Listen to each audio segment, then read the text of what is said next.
Tá no ar mais um Livremente Podcast, comigo Lucas Coutinho e hoje Eduardo Martins, meu querido, grande amigo. Tudo bem com você, Eduardo? Tudo mais do que ótimo. E galera, não esqueçam de deixar aquele like aí nesse vídeo, compartilhar com os amigos, se inscrever no canal, deixar um comentário, porque é uma força que, meu Deus, a gente precisa e é sempre bom, né? E vamos interagir aí, propagar aí esse canal maravilhoso. O Edu é sempre muito reto, direto, né? Pensei que você ia dar uma conversadinha comigo antes, só pra deixar tudo mais tranquilo, mais Não, reto. não, a gente conversa em off. É que a gente fica um pouco nervoso aqui no começo, sabe? Aí a gente precisa dar uma conversadinha, mas nervoso, na verdade, eu tô bastante, porque pela segunda vez e já quero começar agradecendo esse cara aqui, que assim, ó, pô, vou votar em você. Porra, Dá daí já vontade de é... votar, né? Pô, tem que Dá votar, vontade. cara, é claro. Não fica só na vontade, né, cara? É Pô. ruim. Marquito, pela segunda vez aqui no Livremente. Vou explicar a história. Primeira vez que a Só gente falar gravou. segunda vez Porra. não rola, né? Tem que explicar rola. o porquê, né? Então, primeira vez que a gente gravou aqui, tava muito legal o papo, é óbvio, e as forças divinas não permitiram que fosse ao ar, né, nosso conteúdo. Caiu a energia, a gente simplesmente perdeu uma hora de entrevista. Uma hora e Cara, pouco mais de uma entrevista. hora, mais de uma hora. Mas a gente tava muito profundo, assim, é um papo que só quem tava aqui presente Sim. absorveu e vai levar pra vida, sabe? De falar que foi mandinga minha, porque eu não estava na mesa. Ó, Pô, mas você Joguei praga. tava lá atrás dos ele aparelhos. ia aparecer, né? Parecer, né? Um pavão. Mas hoje tá tudo perfeito, tá tudo nos trinks. Estava bastante ansioso por esse papo, porque o assunto flui, é muito legal. Obrigado, então, pela segunda vez, Marquito. Seja bem-vindo aqui ao Livremente Podcast. Agora vai tá no ar. Massa. Mas ficou na mente de quem tava aqui, né, cara? Não, Então, com certeza. Pô, foi altas conversas. Sim. Não tenho o que dizer assim, porque foi muito bom mesmo. sim. O Marquito, pra quem não sabe, é o cara simplesmente mais votado de Floripa. Em 2016, na tua primeira eleição, tu já foi o segundo mais votado, né? Uhum. Agora nessa última, Como vereador, a primeira, importante, né? como vereador. E, cara, por que isso? É porque você tomou uma breja com a galera, conquista todo mundo. Não, cara, não, assim, como é que eu vou falar como é que isso chegou, né? De fato, em 2016, quando eu fui candidato, eu não esperava que ia ser o mais votado do pessoal, o segundo mais votado da cidade, né? Mas quando a gente construiu esse projeto de se candidatar, né? Porque eu acho que é resultado de, enfim, do trabalho que foi feito na cidade, da expressão, também de como que foi construído tudo. Não era uma coisa só do Marquito, mas era uma coletividade, né, cara? Com vários grupos, pessoal da cultura, da arte, do meio ambiente, das comunidades. Então era uma mistura, assim. Mas também acho que foi resultado de muito trabalho, assim, na questão ambiental e social da cidade, né? Então, em 2016 foi surpreendente, assim, o resultado. Muito voto, né? Fiz 5.448, eu acho. Foi bastante voto para a primeira eleição. Foi uma eleição mais tranquila em 2016, né? Eu reconheço, assim, diferente da 2020, que estava um momento tenso, com pandemia, né? Um momento político super polarizado, né? Mas, de toda forma, foi bem legal e o resultado final eu acho que a expressão da necessidade, assim, tinha muito essa coisa de, pô, vamos renovar, vamos mudar, vamos colocar caras novas, né? E aí, de repente, é isso, falta caras novas, né, cara? E aí, ir lá, se organizar bem, construir adequadamente, coletivamente, né? Com muito propósito, a gente gastou quase nada de grana, era uma Kombi, a galera toda, a gente fazia um gabinete lá na rua, tinha uma patente, um vaso sanitário com planta no meio da rua lá da Felipe Schmidt, que era o nosso espaço de panfletagem, né? Botava tudo aquilo na Kombi, depois parava no outro pico, parava, abria e panfletava, mas com muita proposta, né? A gente construiu uma série de propostas que a gente executou, sabe, cara? Durante o mandato, com a questão da segurança alimentar, da agroecologia, da justiça social, então foi muito legal e que resultou depois de 2020 no mais votado, né? Então também a gente observou que outros vereadores também foram muito votados na primeira, na segunda já dá uma baixada, né? Então isso comprovou, assim, eu acho que não tem só a ver com a breja, mas tem a ver com... Mas teve a breja também, então. Teve, não. Acho que a gente tem esse espírito também jovem de estar nos espaços, de não colocar essa coisa da hierarquia, né? Acho que essa ideia, esse estereótipo de De político, político. terninho, gravata. E não- Monte da sociedade. Não, lá na câmera. não só isso, eu acho que essa é uma coisa que eu penso muito, cara, de desconstruir essa ideia de quem tá na política é superior, sabe? Ou tá num lugar diferente. Eu acho que é um trabalho como outro qualquer, na minha concepção. Tem a função, a finalidade dele, mas não pode ser tratado como uma pessoa, um ser especial, sabe? Não tem. Para vereador não tem, por exemplo, é, é, como é que é? É, esqueci o nome, que é blindagem parlamentar, assim, não existe isso para vereador, sabe? Tu pode fazer a tribuna, tem a tua. Licenciamento, né? Mas o que a gente tem que desconstruir é essa ideia, porque o vereador é esse cara que mora num bairro, que mora em algum lugar, que anda de ônibus, que anda de bicicleta, que anda de carro, que sabe que é uma pessoa como outra qualquer que tem uma função, que é atuar no poder legislativo, que foi eleita para aquilo, né? E a Luísa Erundina, que é do meu partido, do PSOL, ela já foi prefeita de São Paulo, deputada federal, deputada estadual, já foi vários, né? E ela sempre naquela vida muito simples, né? Não precisa, quem tá ali não é, cara. Essa coisa de ascender rapidamente, e o cara foi eleito vereador, já daqui um pouco mora no bairro, mas daqui a pouco já tá morando numa mansão, não sei aonde, sabe? Então, essa coisa não existe espaço para isso dentro da legalidade, vamos chamar assim, sabe? Agora, também muitos vereadores têm outras atividades. Eu, por exemplo, sou engenheiro agrônomo. Eu exerço atividade exclusivamente de vereador, mas poderia trabalhar com outra atividade num lance part-time, mas ao mesmo tempo eu tenho um compromisso muito grande com aquela atuação. Então eu resolvi e decidi fazer isso exclusivamente, entende? Sim. Mas, pô, eu vivo o bairro, eu tenho, né, minha vida totalmente nas coisas ali eu moro no Morro das Pedras, sul da ilha, mas ando em toda a cidade. Tem dia que eu vou de ônibus, tem dia que eu vou de bicicleta, tem dia que eu vou de carro. Então, de acordo com a necessidade, como um trabalhador outro qualquer, saca? Então, Sim. desconstruir essa ideia é bem importante, é um passo bem importante, sabe? A nossa intenção aqui também no nosso programa é que muita gente pega e fala, pô, vocês vão tratar de política, desiste disso, pelo amor de Deus, vai dar palanque pra político. Cara, eu tenho muita raiva dessa ideia porque eu gosto de política no sentido não de politicagem que a gente vê como aquela organização ali que só troca votos, né? Aquela coisa chata, mas como alguém, um ser, um agente que tá ali representando as pessoas e como se fosse um herói. Não existe um herói de quadrinhos, de TV. O herói é o cara que tá na frente ali, fazendo leis para que ajudando, né, a fazer leis para que possa a tua vida melhorar de alguma Sim. forma, né?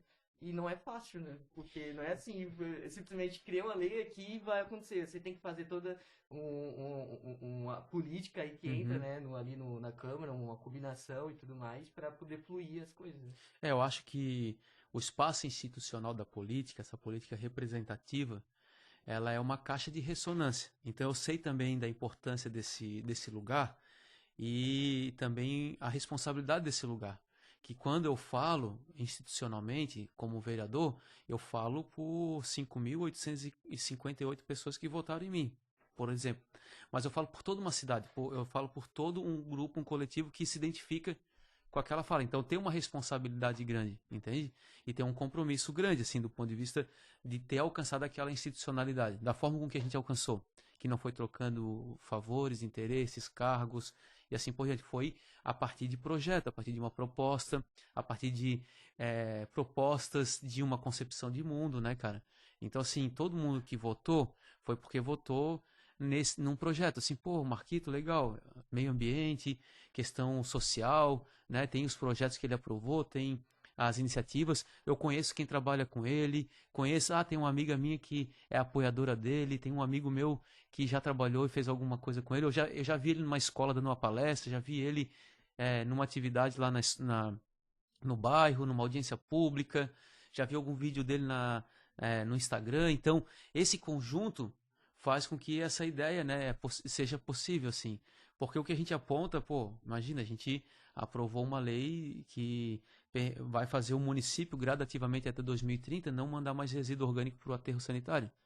Pô, eu sou oposição, né? Tem um trabalho efetivo assim de fiscalização e de combate, né? E mesmo assim, sendo minoria absoluta na Câmara, a gente consegue aprovar as leis, porque tem uma capacidade de organizar com a sociedade e fazer com que aquela lei não seja só do Marquito, é uma lei de um coletivo, e que eu estou ali representando, estou fazendo valer o mandato como uma caixa de ressonância, né? Esse espaço institucional da política representativa. E agora, a gente também valoriza a política participativa, fazer com que as pessoas participem dos processos, na sua associação de moradores, no seu conselho local de saúde, no conselho de segurança alimentar, no conselho de saneamento, no conselho de transporte. Então, as pessoas também ocuparem esses espaços que são garantidos por lei e por estrutura como espaços de participação social, ou para aplicar a democracia da política participativa, né? Então, eu acredito em construir esse ambiente. Muitas vezes as pessoas não entendem, porque muitas vezes as pessoas estão em busca também de alguém que consiga cortar um caminho, tá ligado? A gente vê muito isso, né? As pessoas chegam pra gente pedindo favores para cortar caminho. Porque às vezes a estrutura pública, ela é montada com esses montes de interesse que vão colocando os seus indicados lá para funcionar assim. Para que se alguém precisar, vai precisar chegar naquele cara para depois aquilo virar um voto, entende? Não é que aí as pessoas chamam isso de burocracia. Ah, burocracia emperra tudo. Não, cara. Assim, tu ter um procedimento operacional padrão dentro daquilo que funciona pelo Estado, que é de um bem comum, do bem público, é fundamental. Ter transparência é fundamental. Agora, eu vejo esse processo de emperrar, tu vai lá no pró-cidadão, não consegue. Daí, então procura um vereador que resolve, entende? Então essa fala é muito perigosa. Sim. Ela deturpa completamente a função e acaba deixando as pessoas reféns. E aí a pessoa vai procurar o vereador ou a vereadora para resolver o problema individual dela, ou para cortar um caminho, ou para resolver algo que deveria estar claro e estabelecido num procedimento operacional padrão com transparência de como deveria ser resolvido. E aí, essa estrutura ocupada por esses mais de 1.000 cargos comissionados, que são loteamentos de interesses por troca de favores, acaba sendo um ambiente que a gente fala, a burocracia não permitiu. Não necessariamente a burocracia, mas essa estrutura fisiológica para manutenção do poder, manutenção de alguns grupos, é que emperra para aquilo acabar drenando em alguém que vai depois cobrar aquela conta, entende? O que deixa a figura do político e da política também como algo chato e também que não tá ali para apoiar, né, a população, como se fosse algo bem distante. Ou enfrentar um problema, como agora... não sei quando vai ser transmitido aqui, né? Mas como agora a gente está passando, eu estou aí numa luta bem grande em defesa dos guardas-vidas civis de Florianópolis, do litoral catarinense, né? Que são trabalhadores que assinam um termo de voluntariado, mas eles desenvolvem atividades altamente de responsabilidade, com 12 horas de trabalho, com carga horária de 12, sem folga, entende? Que às vezes até cumpre hierarquias, assim, bem estabelecidas. Então, e quem que enfrenta isso? É quem não tem nenhum rabo preso, entendeu? Que vai em frente, que fui lá no Ministério Público e representei, fiz o trabalho, né, de colocar isso, usar do mandato como uma caixa de ressonância, né? Então, isso é bem importante, porque senão fica esse lugar do cara que está lá só por interesse. E aí usa todo mundo e acaba usando ainda das mazelas da população e do povo que mais precisa para se beneficiar, entendeu? E as pessoas acabam não entendendo como é que funciona toda a dinâmica da política, né? Então é bem complicado. E, Marquito, você é engenheiro agrônomo e mestre em agroecossistemas. E algo que me chamou bastante atenção, queria que você me explicasse basicamente o que é, que tu cursou naturologia. O que é naturologia? Eu já pensei, o cara muito faz o cara pegou ali. Faz tempo essa da naturologia, cara. 99, cara. Então, cara, eu acho que assim, uma coisa que aconteceu comigo na vida, né? Eu cresci aqui em São José, no continente, né? Minha infância foi aqui no loteamento Dona Adélia, ali Areias, bairro São Pedro, bairro Ipiranga, né? Aquela região ali. Estudei ali no Juscelino, depois estudei no Instituto. E tinha essa coisa, assim, teve uma época que eu comecei a fazer capoeira, né?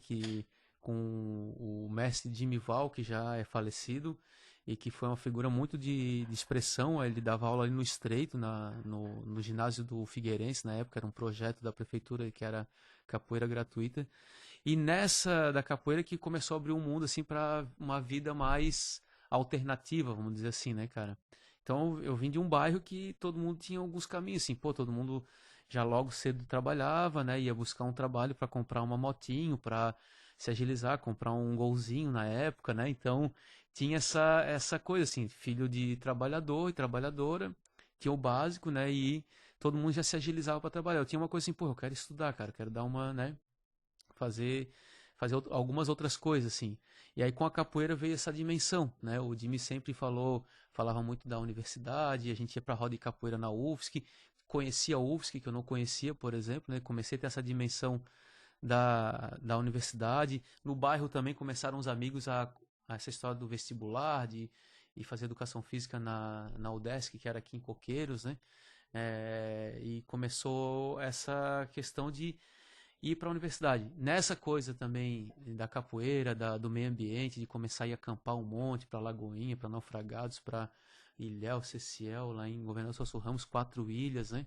Então a gente começava a pensar sobre isso. E daí um dia eu vi o curso de naturologia, assim, sabe? Eu já estava mais voltado para essas coisas, espiritualidade e tal. E aí vi esse curso, me matriculei, passei, entrei. Era na Unisul, lá na Pedra Branca. Eu era segunda ou terceira turma. Era recente o curso, a Pedra Branca ainda estava. Era bem rural, assim, sabe? Era bem diferente a cena, né? E eu saí aqui de Barreiros de bike até a Pedra Branca, trabalhar, voltava. Fazia jus ao curso, Porra, então, e aí aquilo ali foi muito legal. Eu fiz um grupo de amigos e amigas, nós somos amigos até hoje, sabe? E ali eu tive uma coisa assim que. O que era naturologia, né? Terapias naturais, um trabalho com arte e terapia. Então a gente estudou, por exemplo, eu lembro de uma disciplina que a gente estudou Jung, que falava dos arquétipos, né? Falava sobre o inconsciente coletivo, abria um pouco esse horizonte sobre a psique humana, né? As relações, sobre o que é loucura, o que é realidade, o que é normal, né? E trabalhava muito nesse aspecto, assim. E eu tive duas professoras que eram justamente da arte terapia que me apresentaram a permacultura. Falaram, tu gosta de agricultura? Porque lá em casa a gente tinha galinha, tinha as coisas assim, tinha horta, né? E aí eu estava atrás de um galinheiro móvel, ela disse, não, tem a permacultura, que ensina essas coisas assim, mais alternativas, mais integradas à natureza. E aí ela falou, eu vou indicar uma pessoa, um agrônomo que tem um livro de permacultura para tu pegar. Aí eu liguei para essa pessoa, que era o Luiz Rebelato, e ele trabalhava no CEPAGRO, lá dentro do Centro de Ciências Agrárias na Agronomia. Daí ele falou, não, vem aqui, faça uma cópia, vem aqui buscar. Eu entrei lá no Centro de Ciências Agrárias e Agronomia na UFSC e falei, porra, cara, eu quero estudar aqui, cara. Não. Porque na Unisul era particular, tinha que pagar, então era sempre no limite, né? Eu já estava trabalhando num projeto social ali na Chico Mendes, tinha uma parte paga pela bolsa do artigo 170, mas ainda assim eu já estava indo mais para essa parte assim, mais, como que eu posso dizer, mais mão na terra, mais pé no chão, e já me identificava, falei, eu acho que eu não vou ser um terapeuta, entendeu? Eu já identificava assim. E aí, vou fazer agronomia. Entrei naquele lugar, no Centro de Ciências Agrárias, falei, vou fazer agronomia. Aí fiz o vestibular, passei, e aí, me realizei completamente, sabe? Será que o curso de naturologia te fez transcender ao ponto de, não, cara, não vou pro mato, eu vou pra sociedade, eu vou pra política, eu vou bater de frente aí com as políticas sociais, eu vou querer fazer acontecer? Foi isso porque, muita gente resolve não se estressar com tudo isso e que é também, eu entendo. Olha, teve participação, mas eu acho que foi um conjunto, sabe? Desde da questão da capoeira, da relação no meu bairro com meus amigos ali, a gente sempre falava um pouco sobre a situação social, né? Sempre teve essa discussão.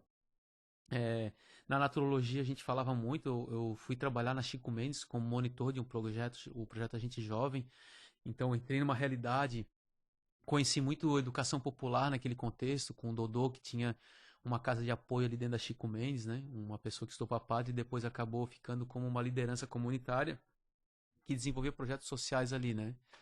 Então, esse conjunto, assim, mas a agronomia me instrumentalizou muito para a política, muito.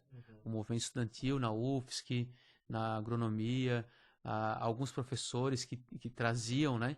Porque na agronomia tu tem sociologia, tu tem administração, mas tu tem tudo sobre plantas, tudo sobre animais, tudo sobre solo, tudo, sabe? Tu tem química, física, álgebra, cálculo, e tu faz construção rural, tu desenha projeto, e é um curso muito completo, sabe? Então, na agronomia, ali eu acho que eu também me formei muito mais politicamente, eu acredito, sabe? Não só pela universidade, mas pelo o contexto que eu fui me inserindo, no movimento estudantil, nos movimentos de agroecologia, né? E entendendo que era o lugar que eu queria estar, assim. Então, hoje, cara, se for perguntar, pô, tu vai fazer outra graduação, eu faria de novo agronomia. Não tem outra que eu tenho vontade, sabe? Sim. O que te nichou foi caramba, o agroecossistema, porque não sei, explica melhor pra gente. Tá, vamos lá. Porque quando a gente vê engenheiro agrônomo, a gente já pensa em agronegócio e trabalhar naquela parte, né? Já o agroecossistema já é algo em prol a natureza, meio ambiente e tudo mais. É o que te diferenciou ali desse caminho?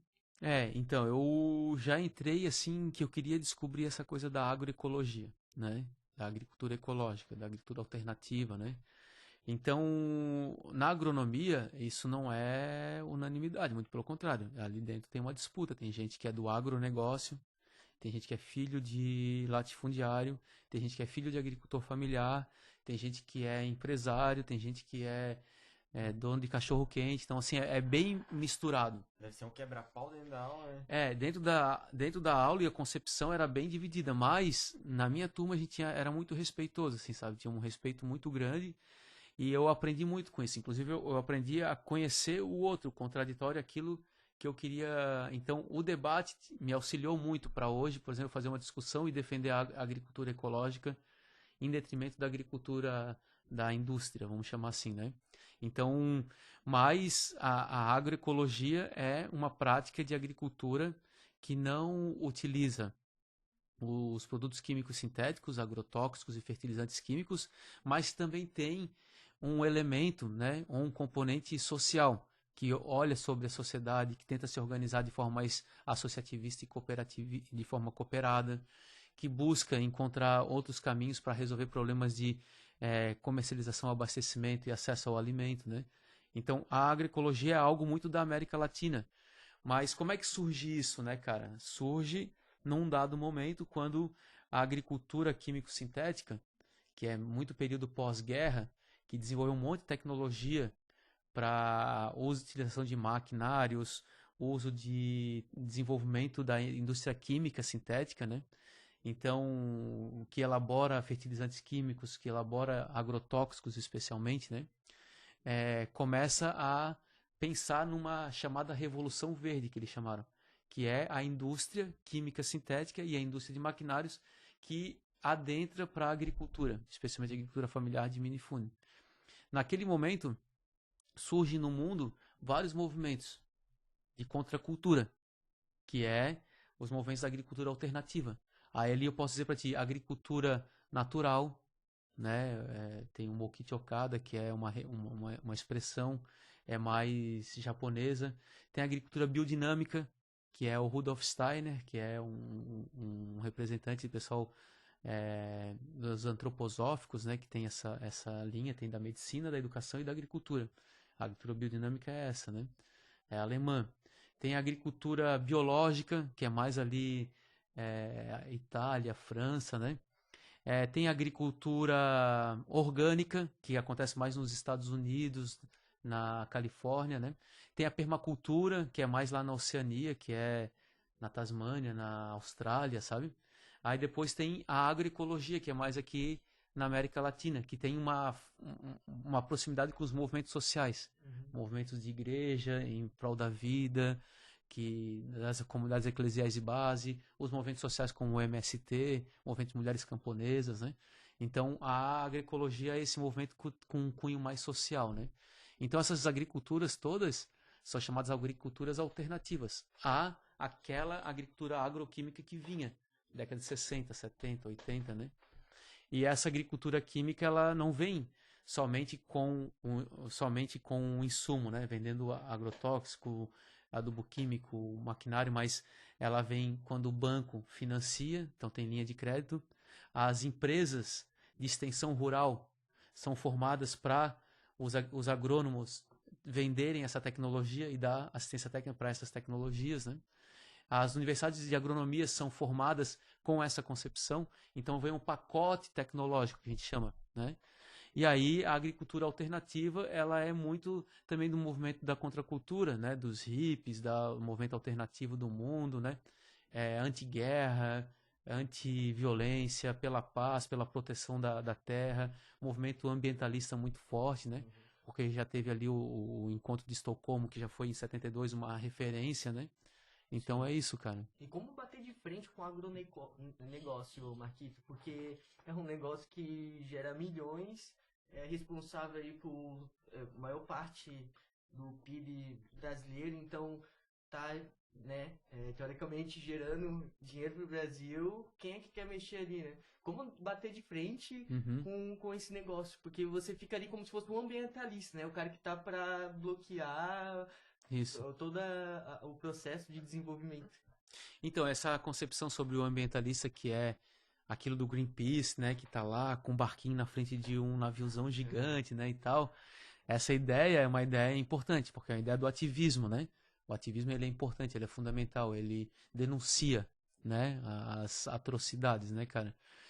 Agora, o movimento da agroecologia, ele também propõe, ele diz assim, ó, com métodos agroecológicos a gente consegue produzir suficientemente, com qualidade, com quantidade suficiente, né? É possível. Então ele não somente faz um trabalho de denunciar os problemas e os impactos e as externalidades do agroquímico, dos produtos químicos sintéticos na agricultura, como também ele fala, ó, existem outras formas de produzir. E aí a gente tem técnicas, né? Hoje o pessoal conhece muito a questão das agroflorestas, né? Da agricultura sintrópica, que foi um suíço que está aqui no Brasil, que produz essas agroflorestas e que é um difusor do mundo nessas práticas, né? Mas como fazer esse trabalho? É bem importante essa pergunta, porque na minha concepção pessoal, a gente não vai mudar do dia para a noite. E não vai mudar na porrada dando de frente. Se o agronegócio ou a agricultura agroquímica sintética, ou a agricultura de base química sintética, ela levou da década de 50 até aqui, então aí são 80 anos, né? Se ela levou 70, 80 anos se desenvolvendo, a gente vai precisar de mais 60, 70 anos para fazer a transição agroecológica. Agora, pô, vamos conversar assim seriamente, né? Tu achas que um produto que tem que ser usado todo com um cuidado daquele, uma armadura, uma proteção enorme, que tu usa, tem que se proteger completamente, sabe? Não fica nada do teu corpo exposto para aplicar, né? Num alface, num brócolis, num café, num milho, num feijão, no arroz. É algo que a gente vai comer. Sabe? Então, assim, tu aplica aquilo em algo que a gente vai comer. Né? Se você olhar, sabe? Imagina, tu bem coloca na comida aquele tipo de produto que tu tem que se proteger todo. Então não faz sentido, gente. A indústria química sintética, por exemplo, vamos lá. Eu posso falar aqui das marcas, né? Pode Posso, falar, né? vontade, Beleza. ó. Então, assim, Deixa a por gente, exemplo, vai pagar. por exemplo, a gente até falava, né? Vocês conhecem a BASF? Não. Lembra as fitas cassete? Sim. Fita VHS? Então, lembra que tinha umas que a marca era BASF? Cara, eu não lembro. Não É? sei. Tempo, cara. Como assim, Tem umas. Vamos lá, tem Não, umas. mas eu lembro. Tem Da algum. marca, não. BASF, ela é uma indústria de desenvolvimento de tecnologia química sintética. Então, plástico, derivados de plástico, tintas, né? E agrotóxicos. Nossa, cara, tá Entendeu? ali junto. Claro, a origem da indústria de agrotóxicos é da indústria química. Vou dizer outro, 3M. 3M, lembra adesivo? É fita adesiva, 3M. Enfim, é uma marca de fita, de adesivos, de derivados de petróleo, de plástico. Os agrotóxicos 3M também são oriundos dessa mesma indústria. Então, assim, o que eu quero dizer para vocês é que a indústria do agrotóxico, ela origina-se na indústria da química sintética, né? Que é indústria de transformação de petróleo, com produtos de síntese química altamente complexos e altamente problemáticos para a saúde humana. Porque nossos receptores, especialmente os endócrinos, os receptores neurológicos, eles podem se conectar com essas moléculas, porque são moléculas, às vezes, muito complexas, que conseguem fazer essa conexão e acabam fazendo disfunções, acabam rompendo conexões neurológicas, funções hormonais e funções do desenvolvimento dos nossos órgãos, por exemplo, né? Sem contar que para ter como veículo o agrotóxico, ele precisa muitas vezes de um metal pesado, entende? Na sua conexão. Então não é à toa que tem agrotóxicos que era de origem química sintética, com chumbo, com cobre, com produtos de alta periculosidade humana, para a saúde humana, né? E que se acumula nos organismos, que fica no peixinho, que o peixe médio come, que o peixe grande come, que a gente come o peixe. E vai sendo acumulativo aquele metal pesado. Então essa indústria, ela, com a potência que ela tem, ela consegue ter uma liberdade enorme. Então, assim, faz sentido ter todo esse desenvolvimento industrial da indústria químico-sintética, que tem outras aplicabilidades no desenvolvimento de outras tecnologias, como plástico, como instrumentos, como 1000 ferramentas que nós temos aqui, né? Esse microfone, aquela lâmpada. Por que desenvolver essa tecnologia para produzir alimento, para produzir comida? Por que que aceita? Porque são grandes corporações globais que dominam mercados, entende? Questões econômicas, de poder. Agora, sim, é possível, e eu te afirmo isso com todas as letras, como engenheiro agrônomo, como alguém que pesquisa e está por dentro disso, que seria possível a gente desenvolver uma indústria biológica para controle de pragas e doenças, para produção de alimentos, para melhoria do solo, para melhorar a saúde das plantas e diminuir o uso de insumos. É possível pensar assim. Agora, quem que vai perder? Para vocês terem uma concepção de como é isso no mercado, hoje, um dos maiores pools empresariais do planeta é a junção da Bayer, da BASF, da Syngenta e da Monsanto. O que é Monsanto? Transgênicos. O que é Syngenta? É agrotóxicos, produtos de insumo, adubos químicos. BASF é agrotóxicos. O que é a Bayer? É agrotóxicos e é remédio da indústria de medicamentos. Bayer é se é Bayer é bom, é da Doril, Sonrisal, acho, se eu não me engano. Então, assim, para a gente ter uma ideia de como essa indústria, ela é dona de tudo. Ela é dona da semente, do veneno, do adubo. Muito maior. Ali, muito né? maior. Fica meio que mascarado, né? Sim, então, assim, hoje o agronegócio, ele serve, não é para produzir alimentos. Porque a técnica de produzir alimentos, ela não seria, hoje, é inadequada as técnicas usadas. Sabe? Se pensar sobre produção de alimentos. Agora, ela dá conta de um sistema financeiro global.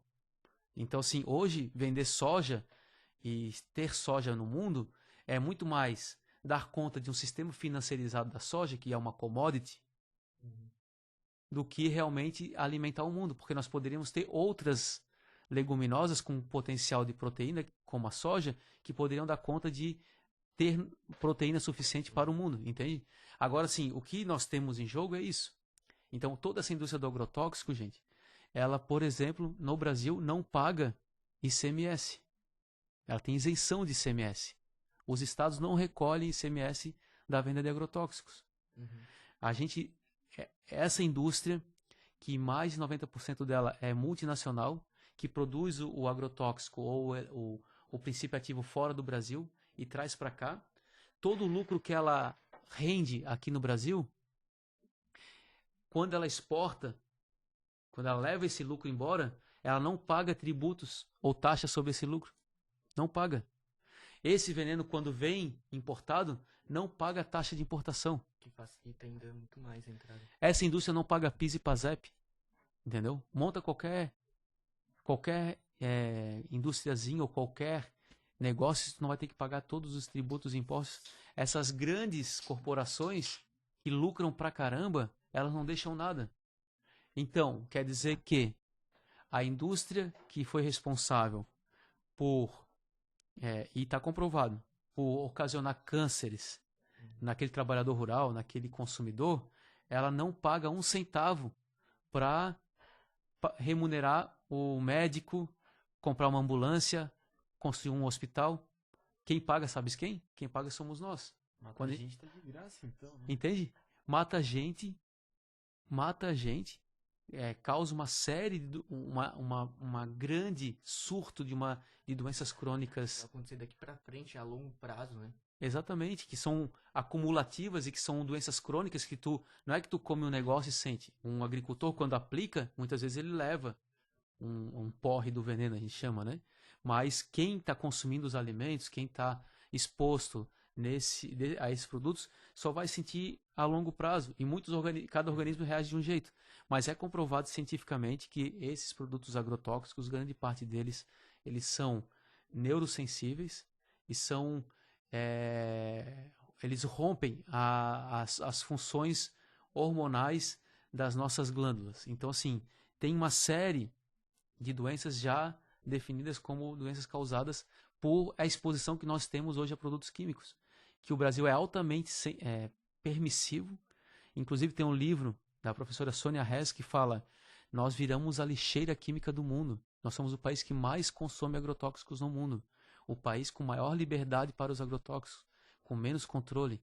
E agora tem um PL do pacote de venenos tramitando na Câmara Federal, que passou na Câmara e está no Senado.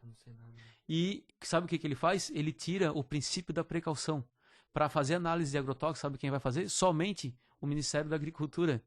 A Anvisa, que é o órgão de saúde, e o órgão ambiental, o IBAMA, não fazem mais análise do impacto desse produto ou desses produtos químicos sintéticos na saúde humana e no meio ambiente.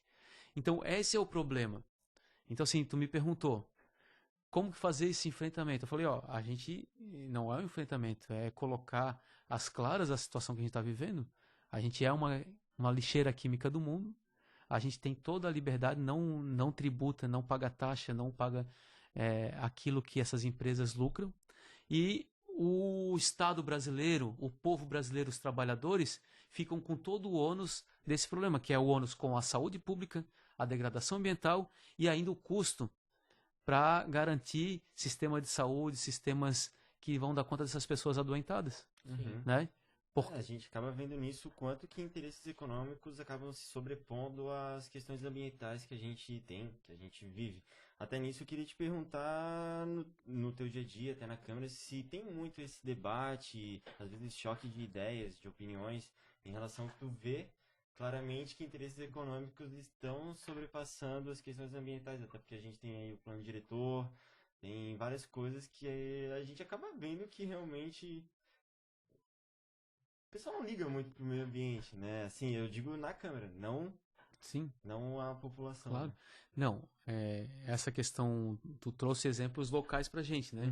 Mas a questão econômica manda esses caras que lucram muito, eles também têm uma potência enorme para fazer propaganda, marketing, fazer narrativas, eles pagam os melhores marqueteiros do mundo para dizer que o agro é bom, o agro é pop, entende?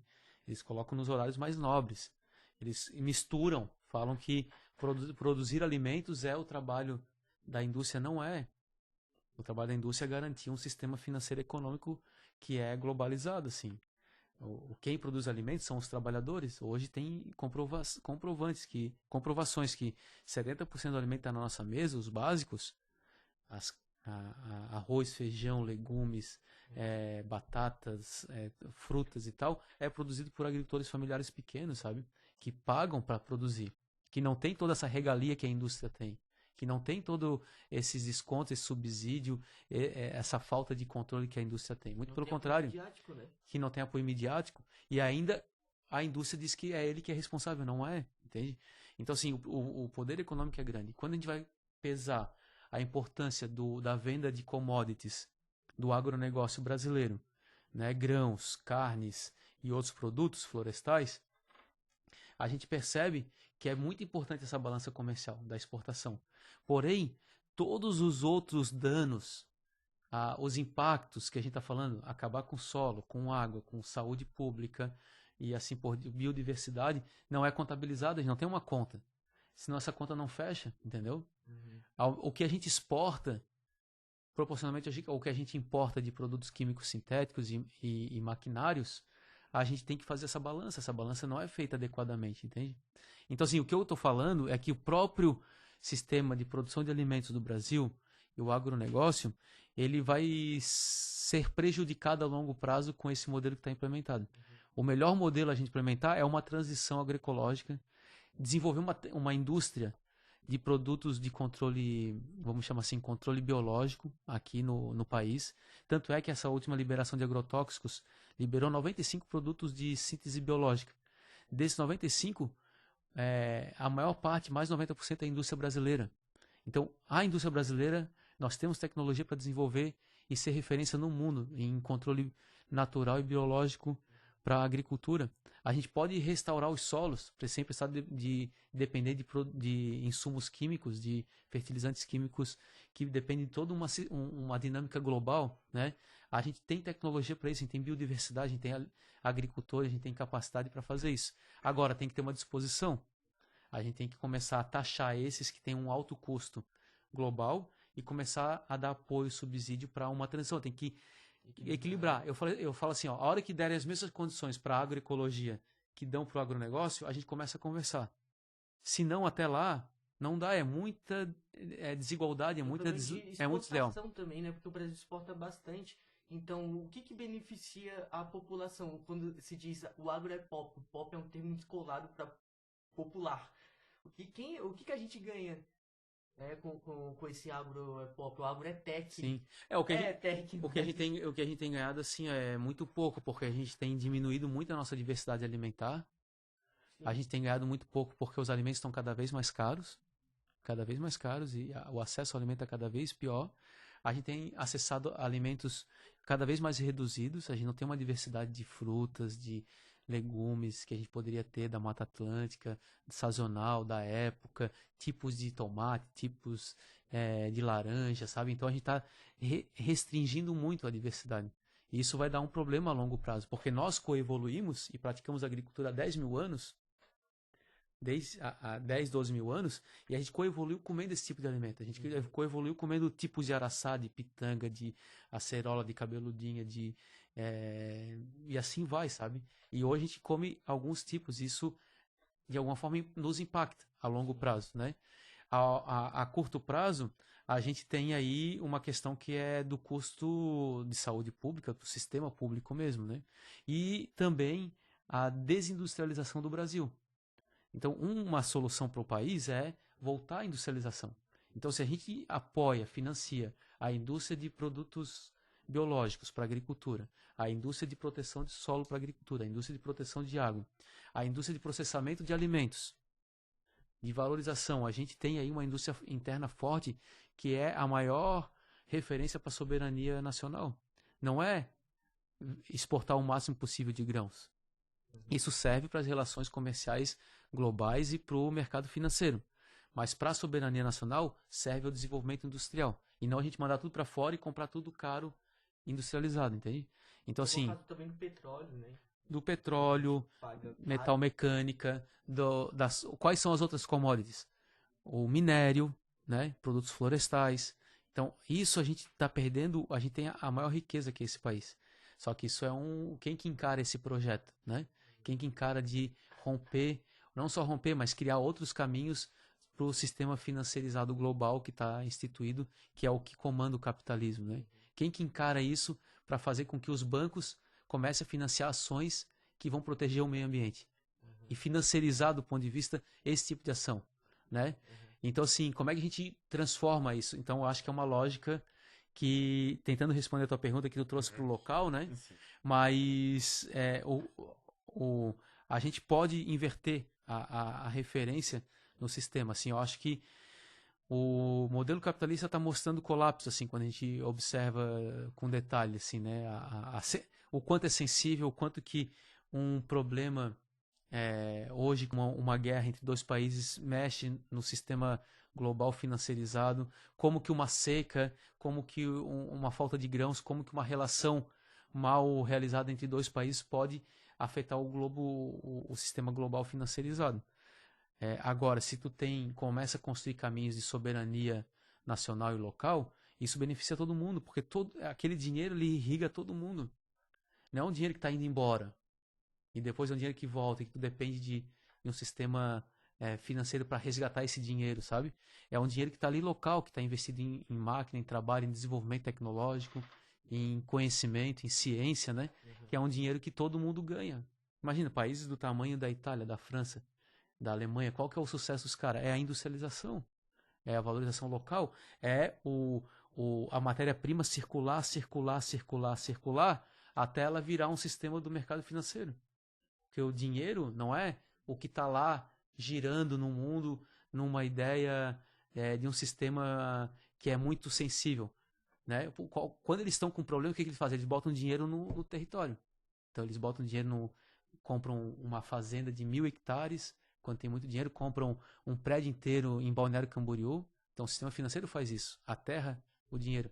E quem quer desenvolver um país, uma região, tem que transformar esse processo local, que é fazer a matéria-prima circular, até ela ir para o sistema financeiro, entende? Isso é meio que também a gente vê o capitalismo como essência, né? Porque você vê de um lado aí o lucros acima de qualquer custo, né? E, por exemplo, digamos aqui a esquerda buscando algo que olhe ali para as bases e tudo mais. É aí que você começa a entender também a política. Só que, pô, quando você diz, e a gente ouve aqui, fica óbvio que é muito ruim, a gente não se beneficia, é trágico, né? Só que muitas pessoas não entendem isso. Queria saber, é falta de acesso à informação, porque se qualquer um soubesse disso, ninguém ia apoiar esse tipo de situação, né? Ninguém vai gostar disso. Consumir 1 milhão de produtos químicos no teu alimento. O dinheiro permite, né? Então, simplesmente por isso. Primeiro porque eu acho que existe uma alienação normal, assim, sobre isso. É pouco falado. Segundo que tem uma propaganda muito forte do outro lado, né, cara? E o terceiro é que tem uma concepção, assim, sobre essa coisa da prosperidade, né? Então, todo mundo hoje, né? A gente tem hoje vamos dizer assim, um vislumbre, né? Uma coisa assim que a gente valoriza a prosperidade, né? O exemplo é quem prospera, quem fica rico, quem fica bem de vida, Então, essa falsa ideia da prosperidade faz com que assim, por que o Marquito está questionando aquele cara, aquela indústria que é a maior do mundo? Eu quero ser essa indústria um dia. Eu não quero que isso tudo se dilua e a gente consiga ter esse dinheiro todo para todo mundo. Ao invés de a gente pensar na concepção de que existe riqueza suficiente no mundo e que todo mundo poderia viver bem, a gente busca ser essa pessoa que acumulou todo o dinheiro do mundo, entende? Olha como a gente atua contra nós mesmos. Porque se todo mundo pensasse, poxa, mas por que tem gente com tanto acúmulo de dinheiro? Por que esse dinheiro não está distribuído para todo mundo e todo mundo vivendo de boa? Sabe? Todo mundo tendo uma casa legal, um carrinho legal, podendo fazer uma viagem, final de semana ir numa praia, assim. Todo mundo poderia viver com as riquezas acumuladas hoje no mundo e no Brasil, daria para todo mundo viver muito bem, fazendo o que gosta, encontrando o seu caminho do ponto de vista do trabalho, da relação com o emprego, mas tendo direito a uma casinha, a uma casa, tendo direito a um carro, tendo direito ao básico, sabe? A educação, a saúde.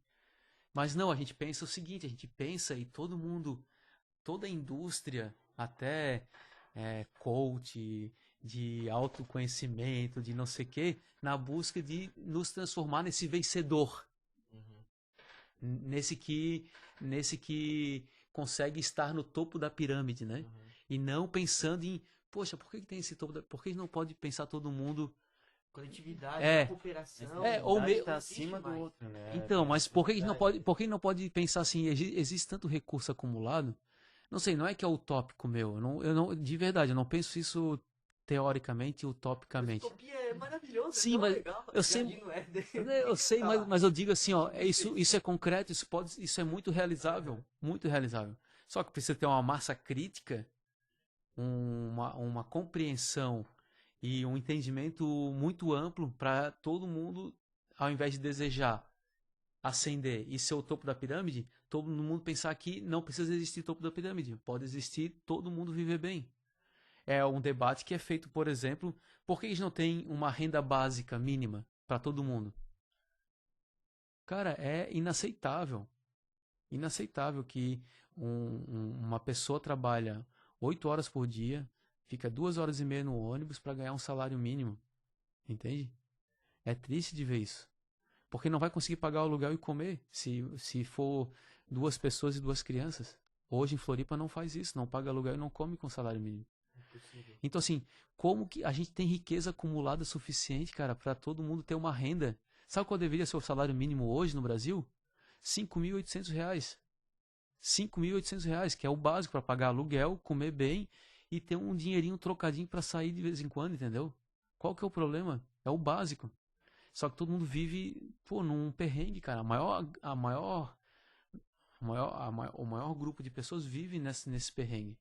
E vive dando conta, assim, sabe? Isso não é justo, porque a gente acumulou riqueza suficiente no mundo para todo mundo tá vivendo muito melhor como a gente vive hoje, Tem entende? terrenos, tem espaço, né? Que é mal distribuído também. Tem área, não é só questão de recurso, é questão de acúmulo de propriedade de terra, né? Latifúndios, claro. Agora sim, pô, às vezes o Boulos fala sobre isso, né? Reforma agrária, né?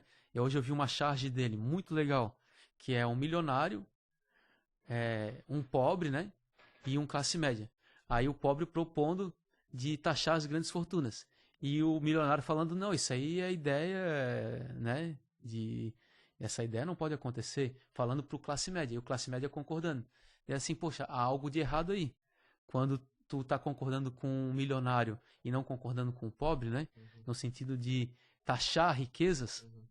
Porque hoje, o que a gente taxa hoje no Brasil? Qual que é o nosso problema tributário? É taxar consumo, taxar acesso a produtos, taxar acesso à industrialização. Esse é um problema central. Ao invés de taxar riqueza, quem acumulou grande concentração de riquezas, Grande, paga né? mais, cara. Riqueza, não é? Não é grande, não é o cara que ganha 10 mil por mês, por exemplo, que é classe média. Não é esse cara que vai ser taxado, entendeu? É o cara que conseguiu acumular 100 milhões no ano, entendeu? E não tem um ou outro, tem muitos, entende? Então, assim, essa é a visão, mas quem que tem essa visão global sobre isso? Se todo mundo tá buscando ser aquele cara que ganhou 100 milhões, entende? E a valorização da cultura também. A gente esteve aqui com a Marina Cacheta, com as meninas ali do Coletiva, e a gente conversou sobre o bem viver. E isso me marcou bastante, sabe? A importância de você se sentir bem, estar em conexão com a natureza, porque não é papo de chapado, aquele cara que, tipo, ambientalista e tal. Às vezes fica parecendo isso, né? Talvez até pro estereótipo possam te colocar, né, nesse lugar. Mas valorizar a cultura, os povos originários, todos os ensinamentos deles, as demarcações. Então, tudo isso vem de algo muito maior também, né? Então, você se entender como brasileiro, como rico por essência, não por dinheiro ou só por acúmulo de Sim. riqueza e heranças. Então, assim, eu acho que ter uma conexão com a natureza é tu ter uma compreensão sobre o mundo, né? E ter uma cosmovisão, uma relação, entender a Terra como um organismo vivo, entender essa necessidade. Agora, isso também concordo que a gente tem hoje um abismo social suficiente para, às vezes, ter dificuldade de fazer essa discussão, esse debate, né, cara? Porque também é muito injusto, né? Uma pessoa que não tem nada, muitas vezes, essa pessoa que não tem nada acaba indo morar na beira de um rio, acaba indo ocupar uma área ambiental, mas aí a gente aplica um racismo ambiental para essa pessoa, sabe? Porque para ela não pode, porque ela botou um barraco, tá toda construiu com o que conseguia lá, tem um problema com o lixo, não tem esgoto, não tem água. Agora, para uma mansão em cima do morro, na beira da praia, pode, entende? Porque tem uma outra estética, né? Mas essa é uma visão de um racismo ambiental também, né? Agora, Eu volto a dizer assim, eu acredito muito que a gente poderia ter um outro sistema tributário, né, baseado em tributar riquezas e não consumo, né? Eu acho que a gente poderia ter um sistema hoje de uma renda básica brasileira. É possível pensar nisso, é possível. Tem que pactuar isso com o setor financeiro e econômico, porque quem mais ganha hoje é o setor financeiro, são os bancos, né? E acredito que a gente poderia viver muito bem com essa concepção de garantia de renda básica e garantia de habitação, né? Todo mundo tem direito à habitação e uma renda básica global. E isso faria o quê, cara? Faria a gente ter mais tranquilidade para desempenhar nossas atividades profissionais, desenvolver as nossas capacidades, né? Quanta gente é perdida aí, quanta gente é isolada do mundo, quanta gente é descapacitada por conta de não cumprir o que está proposto hoje numa perspectiva competitiva. De que os mais Pressão, de né? pressão, Tá interligado. de trabalhar pra caramba e ganhar quase nada. Como não pirar, sabe? Trabalha pra caramba 12, 13, 14 horas por dia e ganha um salário mínimo, sabe? E não dá conta de pagar a conta no final do mês, de pagar tudo. Então, acho que a gente precisava desconstruir e reconstruir essa visão. E quando eu falo de estar na política, é estar na política para falar sobre essas coisas, sabe? Do Sim. quanto o abismo social e o quanto que essa idolatria sobre quem ascende e quem está no topo da pirâmide é prejudicial para a gente pensar um projeto onde todo mundo poderia viver muito melhor, sabe? Com mais tranquilidade, mais sossegado, com uma relação mais adequada com a natureza, com mais tempo para se conhecer, para ter um autoconhecimento, inclusive para mais tempo para outras coisas.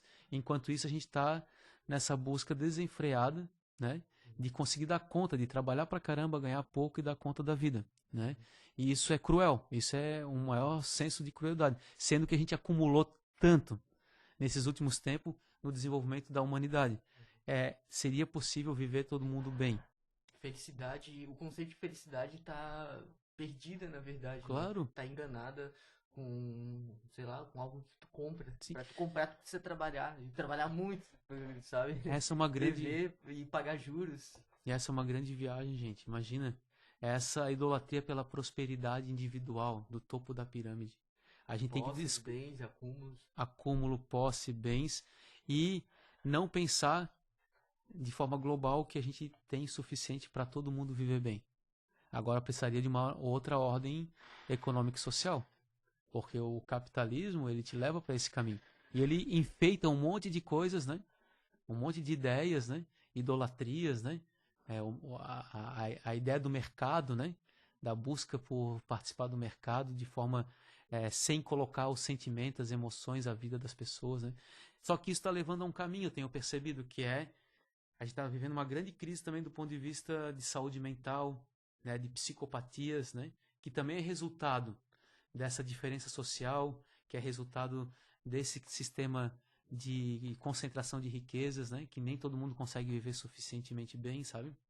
Então, acredito que eu vejo por esses sinais que esse modelo capitalista de concentração, de idolatria por quem está no topo da pirâmide, de pensar a prosperidade como algo individual, eu acho que isso ele tem demonstrado sinais que tá num colapso, assim, sabe? Agora a gente tem que ver como resolver isso. Eu acredito muito no bem viver nessa perspectiva, acredito muito na justiça social, encontrar caminhos de igualdade, né? Encontrar caminhos de distribuir renda, né? De pensar formas de participação, como a gente falou aqui, de industrialização, de fazer inversões de prioridades, como sair da agricultura química sintética para uma agricultura ecológica, né? Então, são caminhos. Agora, como fazer enfrentar isso, os grandes poderes que tu falou? Como a gente tira esses interesses individuais de grandes poderes para discutir um plano diretor nessa perspectiva? Para discutir uma política ambiental nessa perspectiva? Para discutir um transporte público coletivo nessa perspectiva, entendeu? Porque isso é o pano de fundo que a gente está conversando aqui, né? Sim. Aí depois vem todo mundo alimentando esse sistema, né?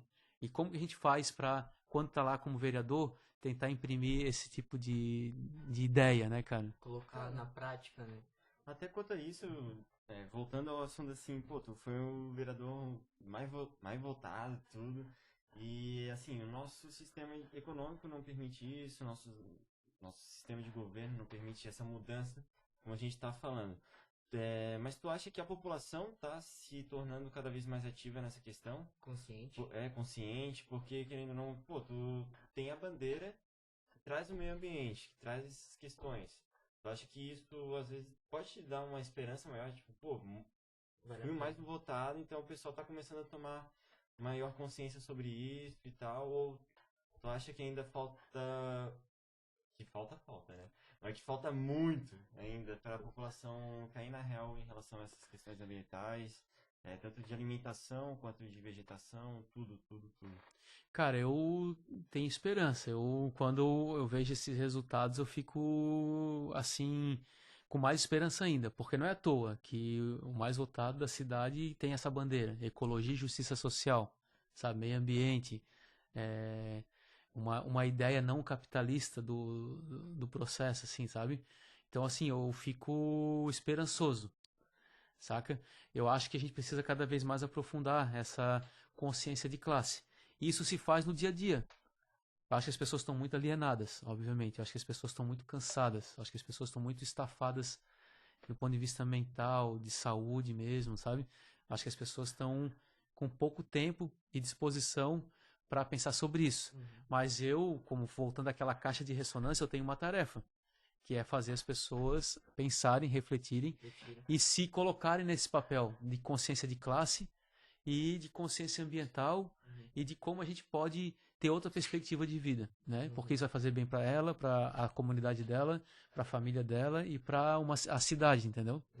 Então, enfim, eu continuo esperançoso, cara, e continuo trabalhando nas coisas que eu faço no dia a dia para garantir essa esperança. Não é fácil. As pessoas esperam muitas vezes resolver suas coisas individuais, né? Atravessar caminhos, né? Mas a gente tenta superar isso com muita pedagogia, muita didática, sabe? E fala sobre a sua casa, Marquito, porque ela é bem interessante, né? Ecologicamente inteligente. E o que mais me chamou a atenção foi o teu banheiro, Aí, o ó. banheiro seco. Sério, tenho uma curiosidade de fazer um cocô nesse banheiro seco. Ô, cara, eu brinco, sabe qual que é, cara? Adoro a maneira como ele aborda. Sim. A maneira como ele aborda é muito interessante. Olha como o cocô mexe com as pessoas, né, cara? Aham. Coisa que tem mais de dentro, assim, né, cara? O que tu joga pra fora, né? Eu fui pra fora. Não falou merda. Colocando na Não falou natureza. merda. Isso vai fazer parte Uma vez- de todo um sistema maior, sabe? Vai trazer vida, não vai? Vai. A gente Então- transforma um problema em vida, cara. Retorna pro ciclo da vida. Explica pra Ô, gente agora. então a gente brinca. Amanhã, Ó, esse problema. a gente brinca. Uma vez eu falei até na tribuna, eu falei assim, ó, da minha merda cuido eu. Tá ligado? Porque o banheiro seco, cara, sabe o que a gente faz? Tu caga e joga serragem. Depois vai pra compostagem. Dá até rima, sabe? O pessoal do hip hop é bom pra... Pessoal das batalhas. Tem uma gavetinha que tira ali atrás, né? Tem uma gavetinha, né? Que Tem vários sistemas. Na minha Como casa que- tem como que dois. Tem essa- um que é com bombona, enche a bombona, tu tira a bombona e bota uma vazia. E tem uma que é de câmara, que daí tu vai lá na câmara e tira e leva pra compostagem. Eu pego o banheiro seco, que é o cocô, a serragem, o papel, e faço compostagem com isso, com os restos de resíduos orgânicos da cozinha. Isso vai pra compostagem. Esse adubo, depois eu utilizo nas plantas, para recuperar solo, para o que eu quiser. Agora, a questão é, não uso água para descarga, imagina, e não estou contaminando nada. A gente tem uma concepção muito errada sobre o tratamento do cocô, porque a gente tem 200 gramas de cocô, ele se mata de rir, porque o cocô... Ele não tem maturidade pra Não, o cocô mexe com as pessoas, tá ligado? Tô ligado. Tu pega 200 gramas de cocô e dá uma descarga com 20 litros d'água. Olha a loucura. Nossa, E aí tu manda, desperdício, né? aí tu vai ter que tratar, ao invés de tu tratar 200 gramas, tu trata 20 litros. Tu tá ligado? Desperdício de água, de energia, de tudo, né? Claro, e essa água, porra, essa água, cara, de onde veio essa água? De onde veio essa água? Por exemplo, a água que abri a torneira aqui, de onde vem? Ela vem provavelmente do rio Pilões ou do rio Cubatão. Ela tira de um local natural, ela vem aí das montanhas da unidade de conservação do Parque da Serra do Tabuleiro, né? E está protegida porque é uma unidade de conservação. Então ela vem das montanhas, é captada, é levada por um tratamento químico com problemas, inclusive, do ponto de vista de tu injeta produtos químicos para tirar os patógenos, assim por diante. Vem num cano lá do meio lá da Palhoça de Santo Amaro, chega aqui na tua casa e aí tu pega esse meio e dá uma descarga e daí vai para onde? Vai lá para uma estação de tratamento lá em Potecas, para passar por um cano para ir para lá. Chega lá, é uma lagoa para ser tratada gigante, Também entendeu? tem vários problemas. Que também tem vários E é problemas. um ato tão mecânico simples que tu faz isso várias vezes. E às vezes, num cocô, tu tem que fazer É isso. 5 vezes, sabe? É isso, cara. É loucura. Só que assim, eu defendo um modelo de saneamento descentralizado, saneamento com soluções baseadas na natureza e saneamento ecológico. É isso. Então a gente tem trabalhado isso no mandato agora.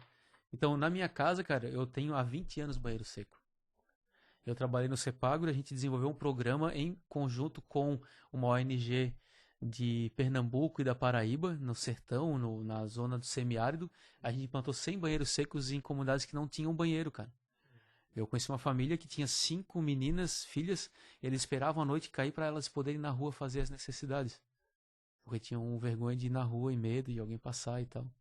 Então, assim, é muito sério o problema, a gente não tem essa noção, mas não faz sentido a gente pegar uma água potável da mata, tratar, canalizar, levar até a nossa caixa d'água, dar descarga para ser tratada em algum lugar. E pior, em Florianópolis, a maior parte vai parar num rio e no mar, entende?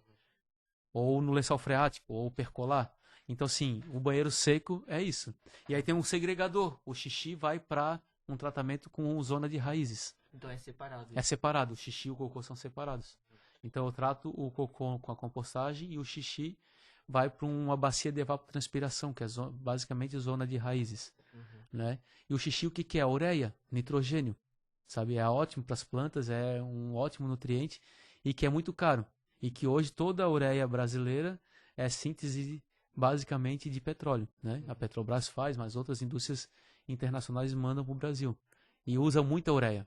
Como a natureza está realmente interligada, né? Isso é uma Isso. coisa, tipo, E aí tu volta o ciclo. muito interessante. Aquilo que é matéria orgânica retorna para o solo produz alimento, matéria orgânica, pega o sol, né? Transforma aquilo em carbono com os nutrientes, vira matéria. Puro Lavoisier, né? Isso, cara. Natureza, nada se cria, nada tudo se se transforma. perde, tudo se transforma. Vira biomassa, e biomassa volta para o solo e a gente vai protegendo a camada mais importante do solo, que é a pele, que é a matéria orgânica do solo, entende? Bacana. Marquito, que papo da hora, legal demais. Assim, eu poderia faltar energia de novo. Vamos falar agora a verdade. Na verdade, Vai cair de novo, não, tô não, brincando. A gente mentiu, a gente não Não caiu fez. energia. Porra, Sai, cara, olha foi aqui. uma brincadeira, foi uma Vai ser uma brincadeira. baita Porra. Foi tudo encenado para que a gente pudesse falar contigo.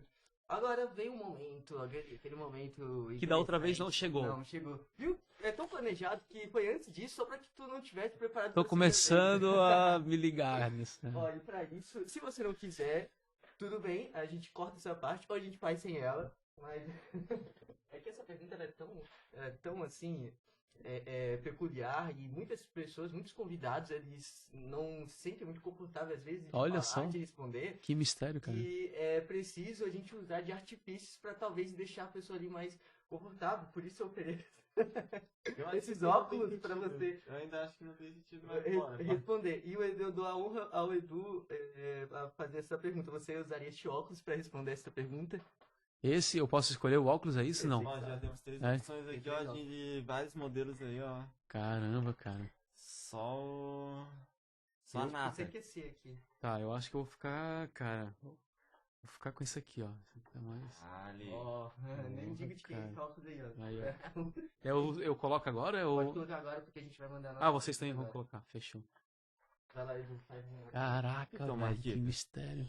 Na sua concepção, o que é pensar livremente? Caramba, pensar livremente, na minha concepção, é poder falar o nome de qualquer marca, de qualquer empresa, de poder fazer a crítica e não ser vetado, não ser cortado, não ser isolado, né? Então, para mim, pensar livremente é isso. E justamente eu fiz essa pergunta no meio de uma das falas aqui, né, cara? Cara, eu acho que foi a Boa. resposta mais sincera que a gente teve aqui, assim, ó. Demais. Culpa dos óculos, quem foi eles aqui, ó. Ó, qual foi o podcast que fez o Marquito colocar óculos? Aí, Foi livremente. porra. Realmente, agora que estamos de óculos, depois deste papo muito interessante, muito massa. E assim, ó, pô, obrigado, Marquito. Desejo sucesso a você, ao seu partido, às suas ideias e que a gente possa aprender cada vez mais com as pessoas, entender que está tudo conectado, né? Não só as pessoas, mas a natureza. Então, assim, pô, a gente está aqui para aprender e esse é o nosso propósito. Obrigado, Marquito. Pô, eu que agradeço aí, rapaziada. Quero dizer que é uma satisfação. Eu voltei com toda a vontade, da mesma forma com que eu vim na primeira vez. E vou estar aí à disposição para a gente poder sempre trocar essa ideia, conversar e aprofundar e usar desse espaço também como um espaço pedagógico, né? Um espaço de formação, de reflexão sobre as coisas, né? Então, muito legal. Parabéns aí por ter montado livremente e dar essa oportunidade para a gente também de poder estar aqui com a mente livre, né? Obrigado vivamente por me Proporcionar. proporcionar, caramba, por me proporcionar esses momentos de tomar uma cerveja com o cara mais votado, o vereador mais votado de Floripa, usando óculos. Aê! Bem, e olha, você que tá assistindo, não esqueça de deixar aquele like. Novamente, eu vou aqui, ó, mandar a real. Deixar o like, compartilhar com seus amigos aí, porque o assunto foi demais, demais. Se inscrever no canal e... Gente que não tem ré, meu parceiro. Meu amigo. Obrigado, galera. Valeu, gente.